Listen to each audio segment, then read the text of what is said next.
Hi అండి, ఎలా ఉన్నారంతా? So నేనైతే చాలా బాగున్నాను. వెల్కమ్ బ్యాక్ టు ప్రణవీస్ అడ్డా. సో అందరికీ తెలిసే ఉంటుంది, ఇది మా క్యూటీ అన్నమాట.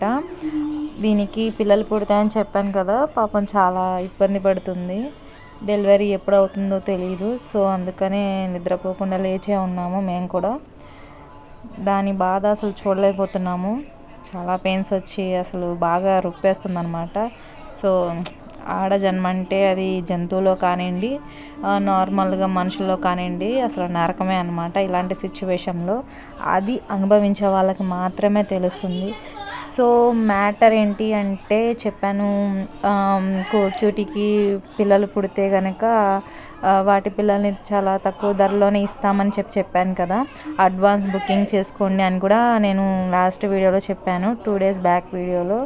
సో చాలా రెస్పాన్సెస్ అంటే లాస్ట్ టైం బాగా రెస్పాన్స్ వచ్చింది. సో ఇప్పుడు ఎవరైనా కావాలని అనుకున్నట్లయితే మెసేజ్ చేయండి, మర్చిపోవద్దు. నేను డీటెయిల్స్ కూడా ఇస్తాను కింద, మెసేజ్ కూడా అదే నెంబర్ కూడా ఇస్తాను, ఆ నెంబర్ని కాంటాక్ట్ అవ్వండి. సో ఇప్పుడైతే టైం వచ్చేసరికి 11:40 అవుతుంది. అండ్ పాలు ఏమన్నా తాగుతుందేమో అని పెడితే పాపం అసలు ఏది ముట్టుకోవట్లేదు.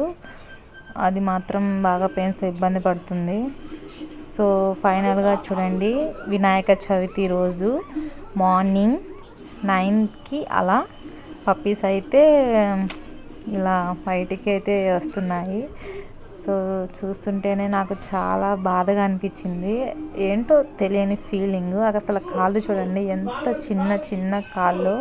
ఆ లోపల ఉన్న ఆ వైట్ కలర్ దాంట్లోనే పిల్లలు ఇప్పటిదాకా ఉన్నాయి అంటే ఇట్స్ రియల్లీ నాట్ అంటే చెప్పలేమన్నమాట. సో ఫైనల్గా అమ్మ ప్రేమ చూడండి. పిల్లలైతే తన పిల్లని తను చూసుకోగానే ఆ పెయిన్స్ అన్నీ మర్చిపోతుంది. నెక్స్ట్ అయితే ఈ పిల్లలన్నీ తీసుకెళ్ళేసి ఒక దాంట్లో వేయాలి, పేపర్స్ వేసేసుకొని దాంట్లో వేసుకోవాలి. లేదంటే తను పిల్లలు పెట్టేటప్పుడు తనకే తెలియదు అనమాట, తొక్కేస్తూ ఉంటాయి. సో మొత్తం అయితే 6 పుట్టాయి, 3 ఫీమేల్స్ 3 మేల్స్ అండి. ఎవరికైనా కావాలనుకుంటే డోంట్ మిస్. Thank you.